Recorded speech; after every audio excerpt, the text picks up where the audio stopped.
सुप्रभात बच्चों, कैसे हैं आप सब। हमने अपने पिछले ट्यूटोरियल में हिंदी व्याकरण का पाठ संज्ञा के विकार पूरा कर लिया था अभ्यास कार्य के साथ, और आज हम शुरू करेंगे अपने हिंदी साहित्य का आखिरी पाठ जो है पाठ 9 हार की जीत। इसमें बताया गया है एक साधु हैं जिनका नाम बाबा भारती है और उनके पास एक घोड़ा है जिसको कि वो बहुत प्यार करते हैं, अपने जान से भी ज्यादा प्यार करते हैं, उसका ध्यान भी बहुत रखते हैं। उसका नाम है सुल्तान। घोड़े का नाम सुल्तान। एक डाकू है, वो खड़क सिंह उसका नाम है।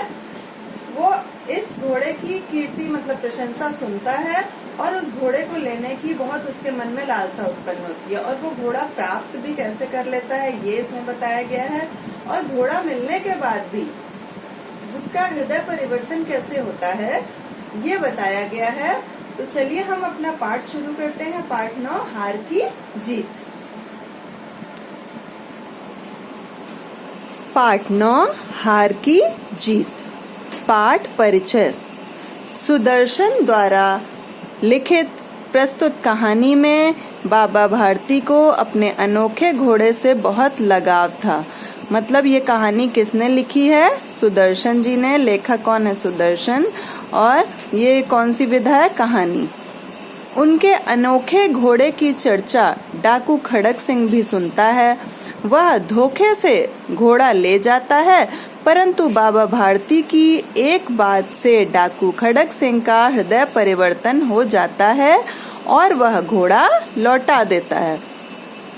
बाबा भारती एक साधु थे। वे गांव के बाहर बने एक मंदिर में रहते थे।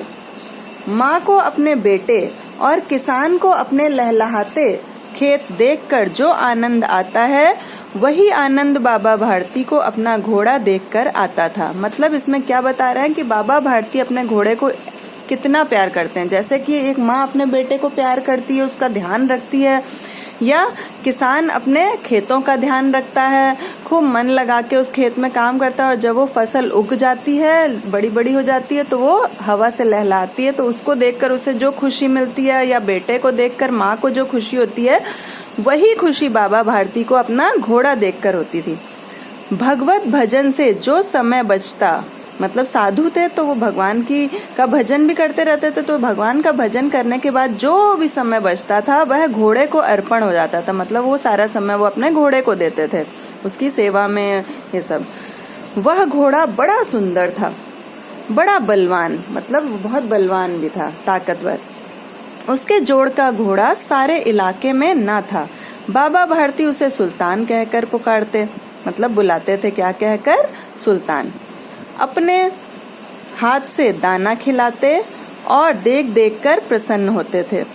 बाबा भारती गांव से बाहर एक छोटे से मंदिर में रहते और भगवान का भजन करते थे। मैं सुल्तान के बिना नहीं रह सकूंगा, उन्हें ऐसी भ्रांति सी हो गई थी। मतलब उन्हें ऐसा शक हो गया था कि अगर उनके पास से वो घोड़ा चला गया तो वो भी जीवित नहीं रह पाएंगे। वे उसकी चाल पर लट्टू थे। लट्टू मतलब मोहित, ठीक है। कहते, मतलब क्या कहते थे बाबा भारती? ऐसा चलता है जैसे मोर घन घटा को देखकर नाच रहा हो। घन घटा मतलब घनघोर घटाएं, जो काले बादल छा जाते हैं जब आसमान में बारिश का मौसम होता है। ऐसे मौसम को देखकर जब मोर पंख फैलाकर नाचता है और खुश होता है, ऐसे ही खुशी कब मिलती है बाबा भारती को? जब घोड़ा चल रहा होता है, उसकी चाल को देखकर। जब तक संध्या समय सुल्तान पर चढ़कर 8-10 मील का चक्कर न लगा लेते, उन्हें चैन न आता। मतलब संध्या समय मतलब शाम के समय, जब तक वो घोड़े पर बैठकर उसमें बैठकर 8-10 चक्कर नहीं लगा लेते थे, उन्हें चैन नहीं आता था। खड़क सिंह उस इलाके का प्रसिद्ध डाकू था। लोग उसका नाम सुनकर कांपते थे। होते होते सुल्तान की कीर्ति उसके कानों तक भी पहुंची। उसका हृदय उसे देखने के लिए अधीर हो उठा। अधीर मतलब बेचैन। वह एक दिन दोपहर के समय बाबा भारती के पास पहुंचा और नमस्कार करके बैठ गया। मतलब एक दिन वो जब उसने इसकी इतनी कीर्ति मतलब प्रशंसा सुनी कि वो उसको देखने के लिए बेचैन हो गया और बाबा भारती के पास पहुंच गया और उनको नमस्कार करके हाथ जोड़कर उनके सामने बैठ गया। बाबा भारती ने पूछा, अब देखिए खड़क सिंह से तो सभी परिचित थे, तो बाबा भारती ने पूछा, खड़क सिंह क्या हाल है, मतलब कैसे हो। खड़क सिंह ने सिर झुकाकर उत्तर दिया, आपकी दया है, मतलब सब ठीक है। कहो इधर कैसे आ गए। तो खड़क सिंह ने क्या उत्तर दिया, सुल्तान की चाह खींच लाई, मतलब सुल्तान को देखने की इच्छा मुझे यहाँ खींच लाई है। विचित्र जानवर है, देखोगे तो प्रसन्न हो जाओगे। ये किसने कहा, साधु ने, मतलब बाबा भारती ने। मैंने भी बड़ी प्रशंसा सुनी है। अब ये डाकू बोल रहा है कि मैंने हाँ उसकी बहुत प्रशंसा सुनी है, उसकी चाल तुम्हारा मन मोह लेगी। मतलब साधु अब क्या कह रहे हैं बाबा भारती कि जब वो चलेगा तो उसकी चाल देखकर तुम्हारा मन मोहित हो उठेगा। तो डाकू कहते हैं देखने में भी बड़ा सुंदर है। तो बाबा भारती क्या उत्तर देते हैं, क्या कहना, जो उसे एक बार देख लेता है उसके हृदय पर उसकी छवि अंकित हो जाती है, मतलब वो फिर उसको भूल नहीं पाता है, जो भी उसको एक बार देख लेता है। बहुत दिनों से अभिलाषा थी, अभिलाषा मतलब इच्छा, मतलब बहुत दिनों से, खड़क सिंह कहता है कि बहुत दिनों से मेरे मन में ये इच्छा थी, तो आज उपस्थित हो सका हूँ, इसलिए आज आ पाया हूँ। बाबा भारती और खड़क सिंह अस्तबल में पहुंचे। अस्तबल क्या होता है, जहाँ घोड़े रहते हैं, ठीक है। बाबा ने घोड़ा दिखाया घमंड से, मतलब बाबा को अपने घोड़े पर बहुत घमंड था, तो उन्होंने बहुत घमंड से अपने घोड़े को दिखाया क्योंकि बहुत सुंदर था। खड़क सिंह ने घोड़ा देखा आश्चर्य से, और खड़क सिंह ने वो घोड़ा किस भावना से देखा, आश्चर्य से, मतलब उसने सहस्त्रों घोड़े देखे थे, मतलब सहस्त्रों मतलब हजारों, उसने हजारों घोड़े देखे थे, परंतु ऐसा बांका घोड़ा, मतलब सुंदर घोड़ा उसकी आंखों से कभी न गुजरा था, मतलब उसकी आंखों के सामने ऐसा सुंदर घोड़ा कभी नहीं आया था। सोचने लगा, भाग्य की बात है, ऐसा घोड़ा खड़क सिंह के पास होना चाहिए था। इस साधु को ऐसी चीजों से क्या मतलब जो डाकू होते हैं वो घोड़े पर ही तो चलते हैं ना, घोड़े पर बैठ के, तो वो कहते हैं ये घोड़ा तो मेरे पास होना चाहिए था, इस साधु को क्या जरूरत है इसकी। कुछ देर तक आश्चर्य से चुपचाप खड़ा रहा, इसके पश्चात उसके हृदय में हलचल होने लगी। बालकों की तरह अधीरता से बोला, मतलब अधीर होकर वो बोलने लगा, मतलब उसका धैर्य जवाब दे गया और वो बच्चों की तरह बोला, परंतु बाबा जी इसकी चाल ना देखी तो क्या देखा, मतलब अगर इसको चलते हुए ना देखा तो फिर मेरा यहाँ आने का क्या फायदा। तो बाबा जी भी मनुष्य ही थे, अपनी वस्तु की प्रशंसा दूसरे के मुख से सुनने के लिए उनका हृदय अधीर हो गया, मतलब जो उनकी वस्तु थी, मतलब उनका घोड़ा था, उसकी प्रशंसा दूसरे के मुंह से सुनने के लिए उनका मन जो था बेचैन हो गया। घोड़े को खोलकर बाहर गए। घोड़ा वायु वेग से उड़ने लगा, मतलब बहुत तेज, ऐसे लग रहा था हवा से भी तेज चल रहा है, वो उड़ रहा है, ऐसा लग रहा था मानो। उसकी चाल देखकर खड़क सिंह के हृदय पर सांप लौट गया, मतलब बहुत बेचैन हो गया वो। वह डाकू था और जो वस्तु उसे पसंद आ जाए उस पर वह अपना अधिकार समझता था, मतलब डाकू क्या होता है, जो चीज उनको पसंद आती थी वो छीन लेते थे लोगों से, तो वही उसका मन ऐसा हो रहा था कि वो उसको ले ले। उसके पास बाहुबल था, बाहुबल मतलब भुजाओं का बल, बाहु क्या होती है, भुजा, भुजाओं का बल था, और आदमी भी थे, मतलब उसके पास भुजाओं का बल तो था ही और उसके पास दोस्त भी थे। और जाते जाते बोला, बाबा जी मैं यह घोड़ा आपके पास न रहने दूंगा, मतलब एक तरह से वो कह के गया था कि मैं ये ले जाऊंगा घोड़ा। बाबा भारती डर गए, अब उन्हें रात को नींद न आती, इस डर से कि कब वो आके उनके घोड़े को उनसे छीन ले जाएगा। सारी रात अस्तबल की रखवाली में कटने लगी, मतलब वो सोते ही नहीं थे और वो अपने जहाँ वो अस्तबल था उसी की रखवाली में खड़े रहते थे वहीं।